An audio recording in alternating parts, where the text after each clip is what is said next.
कहानी की शुरुआत कनाडा के वेस्ट वर्जीनिया में मौजूद एक खूबसूरत और शांत जंगल से होती है, जहां हमें दो युवा कपल दिखाई दिए। वे दोनों असल में क्लाइंबर्स थे, जिन्हें ऊंचे ऊंचे पहाड़ों पर चढ़ना और वहां से प्रकृति का खूबसूरत नजारा देखना बहुत पसंद था। आज भी वे इसी शौक के कारण एक ऊंचे पहाड़ पर चढ़ रहे थे, ताकि उसकी चोटी पर पहुंचकर पूरे जंगल का शानदार दृश्य देख सकें। धीरे धीरे मेहनत करते हुए आदमी चट्टानों को पकड़कर ऊपर चढ़ता गया और आखिर में वह पहाड़ की चोटी के करीब पहुंच गया। वहीं उसके पीछे हेलेन भी सावधानी से ऊपर चढ़ रही थी, लेकिन तभी अचानक चढ़ते समय हेलेन का पैर फिसल गया और उसका संतुलन बिगड़ गया। हालांकि उसकी किस्मत अच्छी थी कि उसकी सेफ्टी रस्सी चट्टान से बंधी हुई थी। इसी वजह से वह सीधे गहरी खाई में गिरने से बच गई और हवा में ही लटक गई। इसके बाद रिच ऊपर तक पहुंच गया। उसने नीचे झुककर हेलेन को संभलने के लिए कहा और उसे हिम्मत देते हुए बोला कि वो धीरे धीरे फिर से ऊपर चढ़ने की कोशिश करे। इतना कहकर रिच थोड़ा आगे बढ़ गया ताकि ऊपर से उसे सुरक्षित तरीके से ऊपर खींचने में मदद कर सके। लेकिन कुछ ही पलों बाद ऊपर की तरफ से एक घुटी हुई और अजीब सी आवाज सुनाई दी। हेलेन को कुछ समझ नहीं आया। उसने घबराकर रिच को आवाज लगाई, लेकिन ऊपर से कोई जवाब नहीं मिला। तभी अचानक रिच चट्टान के किनारे पर दिखाई दिया। उसका शरीर ढीला पड़ चुका था और वह ठीक से खड़ा भी नहीं हो पा रहा था।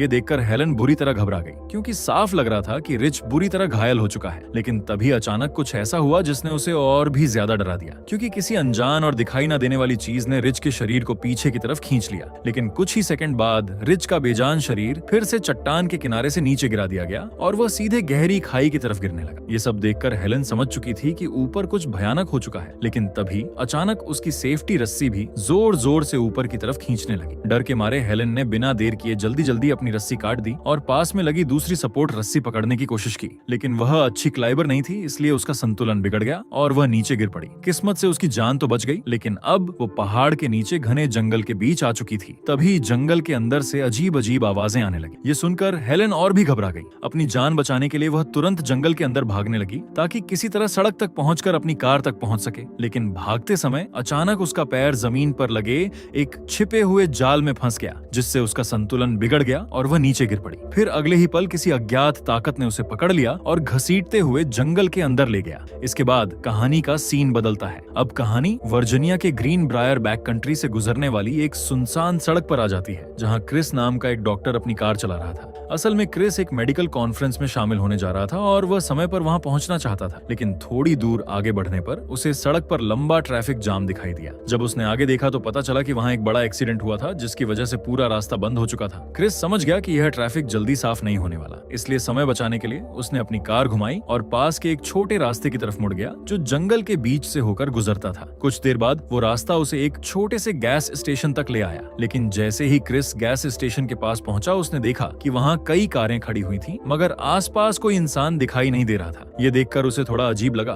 फिर भी वह कार से उतरा और धीरे धीरे चलते हुए उस पुराने और गंदे से गैस स्टेशन के अंदर चला गया। अंदर उसे सिर्फ एक बूढ़ा आदमी बैठा हुआ दिखाई दिया। क्रिस सीधे उस बूढ़े आदमी के पास गया और उससे पूछा कि क्या यहाँ से उसके गंतव्य तक पहुँचने का कोई छोटा रास्ता है। ये सुनकर बूढ़े आदमी ने तुरंत साफ मना कर दिया और कहा कि जंगल के रास्ते सुरक्षित नहीं है। लेकिन क्रिस जल्दी में था, इसलिए उसने खुद दीवार पर लगा नक्शा ध्यान से देखा, जहाँ उसे पता चला कि बेयर माउंटेन के पास से जाने वाला एक रास्ता खाली है, जिससे होकर वह जल्दी अपने गंतव्य तक पहुंच सकता है। यह देखकर क्रिस ने बूढ़े का धन्यवाद किया और तुरंत वहां से निकल गया। लेकिन जैसे ही क्रिस वहां से जाने लगा, बूढ़े आदमी ने धीमी आवाज में कि काश वो अपनी आने वाली मुसीबतों के लिए अपने साथ थोड़ी मदद भी लेकर जाता।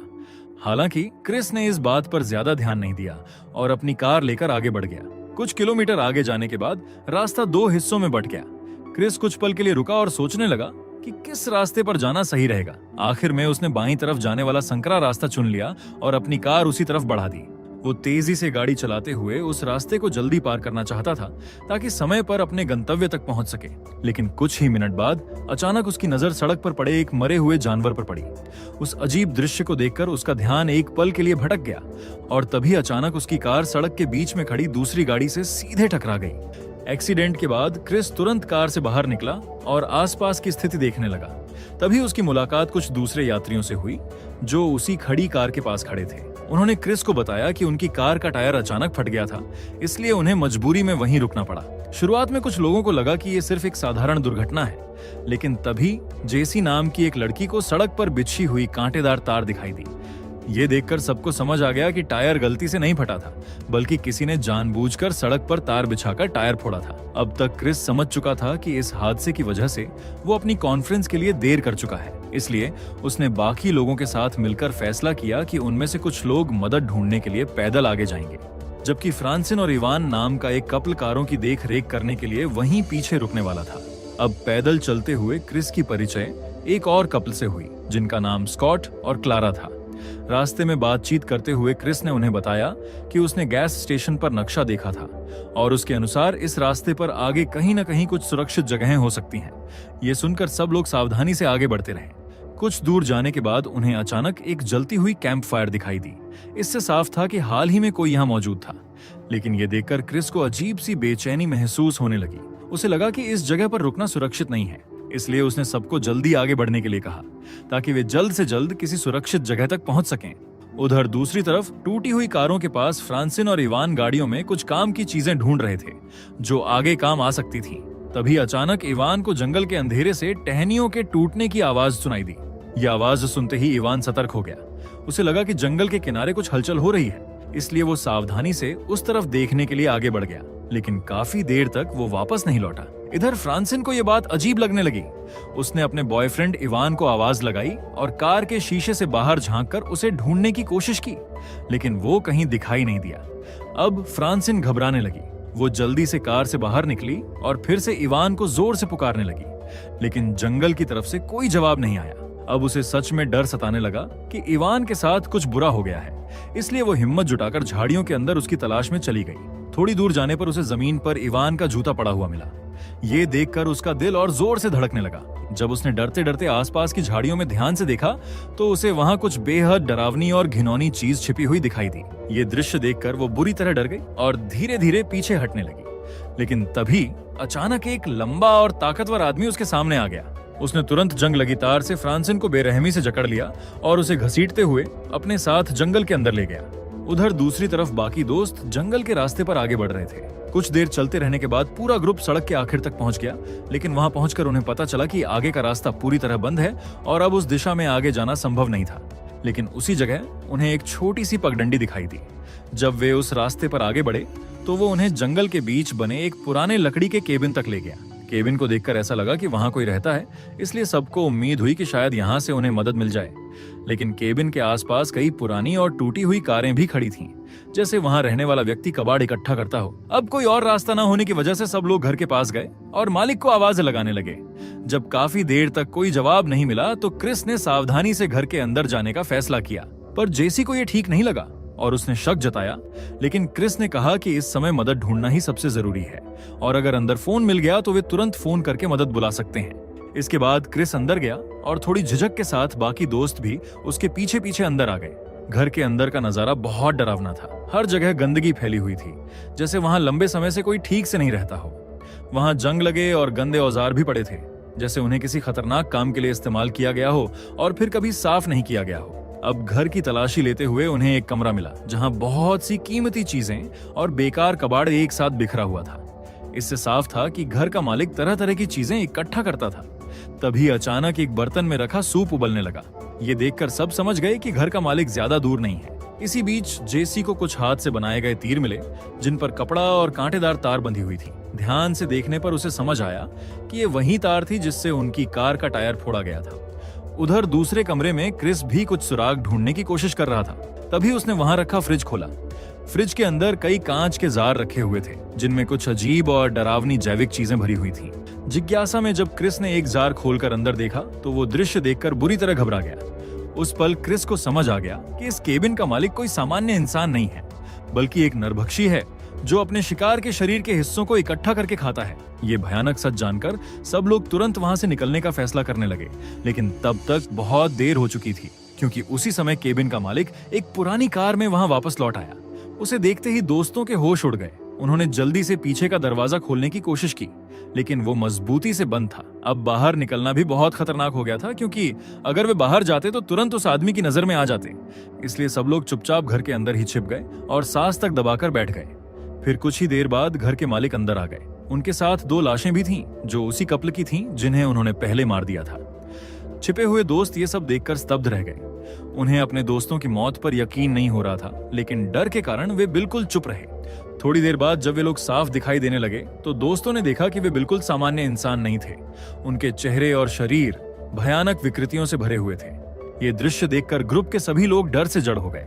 फिर कुछ समय बाद वे भयानक प्राणी खाना खाने के बाद सो गए। यही वो मौका था जब दोस्तों को लगा कि अब वे चुपचाप वहां से निकल सकते हैं। सबसे पहले क्रिस और जेसी बाहर निकले। इसके बाद स्कॉट और क्लारा भी सावधानी से बाहर निकलने लगे, लेकिन डर के कारण क्लारा का संतुलन बिगड़ गया और उसका पैर एक पुराने टब से टकरा गया, जिसे एक तेज आवाज हो गई। लेकिन किस्मत से उस समय वे प्राणी तुरंत नहीं जागे, मगर जैसे ही बाहर का दरवाजा खुला उनमें से एक जाग गया और शिकारी की तरह इधर उधर देखने लगा। ये देखकर सभी लोग घबराकर भागने लगे। वे जल्दी से ढलान चढ़कर अंधेरे जंगल की तरफ दौड़ पड़े। भागते समय क्रिस ने देखा कि वे प्राणी अपनी कार लेकर उनके पीछे आने लगे हैं। अब सबको डर था कि कहीं वे उनका अगला शिकार न बन जाएं, इसलिए सभी अपनी पूरी ताकत से भागने लगे। लेकिन भागते भागते अचानक वे एक खुले मैदान में पहुंच गए, जो टूटी हुई और छोड़ी गई पुरानी कारों से भरा हुआ था। ये देखकर साफ हो गया कि वे पहले लोग नहीं थे जो इन विकृत नरभक्षियों का शिकार बने थे। तभी अचानक उन प्राणियों की कार भी वहां पहुंच गई। ये देखकर सभी लोग घबराकर जल्दी से टूटी हुई कारों के बीच छिप गए, ताकि वे उनकी नजर से बच सकें। कुछ ही पलों बाद नरभक्षी शिकारी कार से उतरे और अपने शिकार की गंध सूंघते हुए आसपास तलाश करने लगे। अब खतरा बढ़ता देख क्रिस ने एक जोखिम भरी योजना बनाई। उसने तय किया कि वो उनका ध्यान भटकाएगा, ताकि बाकी लोग इस मौके का फायदा उठाकर वहां से भाग सकें। अब सही समय देखते ही क्रिस अचानक छिपने की जगह से बाहर निकला और जोर जोर से चिल्लाते हुए दौड़ने लगा। उसकी योजना काम कर गई और नरभक्षियों का ध्यान उसकी तरफ चला गया। लेकिन तभी अचानक एक गोली चली और वो सीधे क्रिस के पैर में जाकर लगी। ये देखकर वे भयानक प्राणी खुशी मनाने लगे, क्योंकि उन्हें लगा कि उनका शिकार अब उनके हाथ लग चुका है। लेकिन अपने दोस्त की जान बचाने के लिए स्कॉट ने भी हिम्मत दिखाई। उसने फैसला किया कि वो खुद को दूसरा चारा बनाएगा, ताकि क्रिस को बचने का मौका मिल सके। इसलिए वो भी जंगल की ओर दौड़ पड़ा और उन भयानक इंसानों का ध्यान अपनी तरफ खींच लिया। इस तरह उनका ध्यान भटक गया और बाकी लोग तुरंत क्रिस के पास पहुंचे। उन्होंने उसे सहारा दिया और जल्दी से उसे उस चलती हुई कार में बैठा दिया। फिर वे तुरंत कार स्टार्ट करके वहां से निकल गए। उधर स्कॉट जंगल के रास्ते दौड़ता हुआ आगे बढ़ता रहा और आखिर में वो सड़क तक पहुंच गया, जहां उसे लगा कि अब शायद वो अपने दोस्तों से मिलकर बच जाएगा। लेकिन ठीक उसी पल जब उसे बचाए जाने की उम्मीद दिखाई देने लगी थी, अचानक कई तीर आकर उसके शरीर में लग गए। इन तीरों ने उसे बुरी तरह घायल कर दिया और कुछ ही पलों में उसका अंत बेहद दर्दनाक तरीके से हो गया। ये दृश्य देखकर बाकी लोग पूरी तरह टूट गए, लेकिन उस समय वे उसकी कोई मदद नहीं कर सकते थे। इसलिए उन्होंने कार की रफ्तार और तेज कर दी और जितनी जल्दी हो सके वहां से दूर भागने लगे। उधर वे विकृत नरभक्षी इंसान स्कॉट के लाश तक पहुंचे और उसे घसीटते हुए अपने साथ वापस जंगल के अंदर ले गए। अब स्कॉट की मौत से क्लारा पूरी तरह टूट गई। वो बार बार कहने लगी कि उन्हें वापस जाकर अपने दोस्त को बचाना चाहिए, लेकिन अब कुछ भी करना संभव नहीं था, क्योंकि सबको समझ आ चुका था कि स्कॉट अब जीवित नहीं है। इसलिए मजबूरी में बाकी लोगों को कार तेज करके उस अभिशप्त जंगल से निकलने की कोशिश करनी पड़ी। लेकिन उनकी मुसीबत यहीं खत्म नहीं हुई। कुछ दूर आगे जाने पर उनकी गाड़ी कीचड़ में बुरी तरह फंस गई। अब वो चलने लायक नहीं रही। मजबूर होकर उन्हें गाड़ी वहीं छोड़नी पड़ी और अपनी जान बचाने के लिए पैदल ही जंगल के अंदर भागना पड़ा। लेकिन कुछ दूर जाने के बाद क्लारा का धैर्य टूट गया। अपने मंगेतर की मौत से वो बुरी तरह टूट चुकी थी और पूरी तरह निराश हो गई थी। इसलिए वो बाकी लोगों से कहने लगी कि उसे वहीं छोड़ दिया जाए। लेकिन जेसी और क्रिस ने उसे हिम्मत दी और समझाया कि अगर वे रुक गए तो सबकी जान खतरे में पड़ जाएगी। उनकी बात सुनकर क्लारा भी किसी तरह मान गई और आगे बढ़ने के लिए तैयार हो गई। अब रात भी होने लगी थी। अंधेरा बढ़ता जा रहा था, इसलिए उन्हें जल्द से जल्द कोई सुरक्षित जगह ढूंढनी थी। तभी आगे उन्हें एक पुराना और छोड़ा हुआ वॉच टावर दिखाई दिया। उन्हें उम्मीद हुई कि शायद वहां कोई इंसान मौजूद हो जो उनकी मदद कर सके, इसलिए उन्होंने जोर से आवाज लगाई, लेकिन काफी देर तक कोई जवाब नहीं मिला। तब क्रिस ने समय बर्बाद न करते हुए जल्दी से टावर पर चढ़ने का फैसला किया, ताकि ऊपर जाकर देख सके कि वहां कोई काम करने वाला रेडियो या संचार का साधन है या नहीं। कुछ ही देर में बाकी लोग भी उसके पीछे पीछे टावर पर चढ़ गए। ऊपर पहुंचकर जब उन्होंने चारों तरफ देखा तो पूरा घना जंगल ही जंगल दिखाई दे रहा था। लेकिन दूर दूर तक न तो कोई सड़क नजर आ रही थी और न ही कोई शहर, जिससे उनकी चिंता और बढ़ गई। इसके बाद उन्होंने टावर के अंदर कुछ काम की चीजें ढूंढनी शुरू की। तलाश करते करते उन्हें वहां एक पुराना रेडियो ट्रांसमीटर मिल गया। ये देखकर वे तुरंत उस रेडियो की मदद से किसी से संपर्क करने और मदद मांगने की कोशिश करने लगे। लेकिन रेडियो बहुत पुराना था और ठीक से सिग्नल नहीं भेज पा रहा था। तब क्रिस ने देखा कि वे भयानक प्राणी धीरे धीरे टावर की ओर बढ़ रहे हैं। ये देखकर उन्होंने तुरंत रोशनी बंद कर दी, ताकि दुश्मनों को उनका पता न चल जाए। लेकिन इसी दौरान गलती से रेडियो चालू रह गया और उसमें से आने वाली आवाज जंगल में गूंजने लगी। उन सतर्क प्राणियों ने ये आवाज सुन ली और मशालें लेकर टावर की तरफ बढ़ने लगे। उधर रेडियो के जरिए उनकी मदद की पुकार एक फॉरेस्ट रेंजर तक पहुंच गई, लेकिन अब उनसे ठीक से बात करने का समय नहीं था, क्योंकि तभी उन विकृत इंसानों में से एक टावर के दरवाजे तक पहुंच चुका था। ये देखकर क्रिस ने तुरंत दरवाजे के सामने बैरिकेड लगा दिया ताकि वो प्राणी अंदर न आ सके। अब कुछ पलों के लिए वहां सब कुछ शांत हो गया, लेकिन ये शांति ज्यादा देर तक नहीं रही, क्योंकि जल्द ही उन प्राणियों ने टावर के बाहर लगे बिजली के तार को जोर से खींच दिया, जिससे रेडियो पूरी तरह खराब हो गया और उनकी मदद की आखिरी उम्मीद भी खत्म हो गई। और थोड़ी ही देर बाद उन्हें धुएं की तेज गंध आने लगी। दरअसल वे प्राणी उन्हें जिंदा जलाने के लिए टावर के नीचे आग लगा चुके थे। तब क्लारा ने एक खतरनाक फैसला लिया। उसने कहा कि उन्हें टावर से कूदकर पास के पेड़ों की ऊंची शाखाओं पर उतरना होगा। ये सुनकर सभी कुछ पल के लिए सोच में पड़ गए, क्योंकि ये कदम बहुत जोखिम भरा था। आखिर में क्रिस ने हिम्मत दिखाई और सबसे पहले कूदने का फैसला किया। उसे पता था कि इससे वो घायल भी हो सकता है, लेकिन उसके पास और कोई रास्ता नहीं था। सौभाग्य से वो नीचे गिरने के बजाय पेड़ की ऊंची शाखाओं पर उतर गया, जिससे उसकी जान बच गई।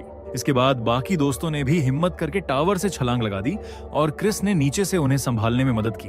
लेकिन तब तक उन भयानक प्राणियों को समझ आ चुका था कि उनका शिकार भागने की कोशिश कर रहा है। ये समझकर उनमें से एक छोटा और बहुत फुर्तीला प्राणी तेजी से पेड़ों पर चढ़ने लगा।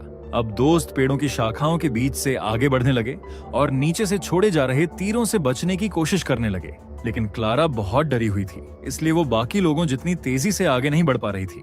इसी दौरान अचानक वो कुल्हाड़ी लिए एक भयानक प्राणी के सामने आ गई। उस प्राणी ने बिना किसी दया के उस पर हमला कर दिया और कुछ ही पलों में क्लारा की भी मौत हो गई।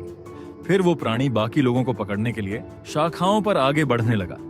ये देखकर क्रिस के दिमाग में एक योजना आई, लेकिन इस बार जेसी ने खुद को चारा बनाने का फैसला किया। फिर जेसी ने जानबूझकर उस प्राणी का ध्यान अपनी तरफ खींच लिया। वो प्राणी तुरंत उस पर हमला करने लगा और लगभग उसे पेड़ से गिरा ही देता, लेकिन जेसी समझदारी से उसे उस जगह तक ले आई जहां क्रिस ने पहले से जाल तैयार किया था। जैसे ही वो प्राणी सही जगह पर पहुंचा, क्रिस ने मुड़ी हुई शाखा छोड़ दी, जिससे वो भारी शाखा जोर से नीचे गिरी और उस प्राणी को जोरदार धक्का देकर जमीन पर गिरा दिया। जमीन पर गिरने से वो बुरी तरह घायल हो गया। जब बाकी प्राणियों ने उसे देखा तो वे उसे उठाकर जल्दी वहां से चले गए। इसके बाद क्रिस और जेसी एक ठंडे झरने के पीछे छिप गए और वहीं रात बिताने का फैसला किया। फिर सुबह होने पर वे दोनों फिर से आगे बढ़े। कुछ दूर चलने के बाद उन्हें घने जंगल के बीच एक सड़क दिखाई दी। ये देखकर उन्हें लगा कि अब शायद उन्हें किसी गाड़ी से मदद मिल सकती है, लेकिन तभी अचानक वे भयानक प्राणी फिर से उन पर टूट पड़े। उन्होंने जेसी को पकड़ लिया और क्रिस को जोर से धक्का देकर ढलान से नीचे गिरा दिया। हालांकि क्रिस नीचे गिरा, लेकिन किस्मत से वो गंभीर रूप से घायल नहीं हुआ और किसी तरह बच गया। उसी समय किस्मत से एक फॉरेस्ट रेंजर की गाड़ी उस सड़क से गुजर रही थी। ये देखकर क्रिस तुरंत दौड़कर सड़क तक पहुंचा और किसी तरह उस गाड़ी को रोक लिया। लेकिन जैसे ही वो अधिकारी से मदद के लिए बात कर रहा था, तभी अचानक एक तीर आकर सीधे उस रेंजर की आंख में लगा। अब क्रिस फिर से बिल्कुल अकेला रह गया था। अपनी जान बचाने के लिए वो तुरंत पास की झाड़ियों में जाकर छिप गया, ताकि वे भयानक लोग उसे देख न सकें। उधर वो विकृत इंसान वहां पहुंचा। उसने रेंजर की गाड़ी की चाबी उठाई और उसकी लाश को घसीटकर गाड़ी में डाल दिया। फिर गाड़ी लेकर वहां से चला गया।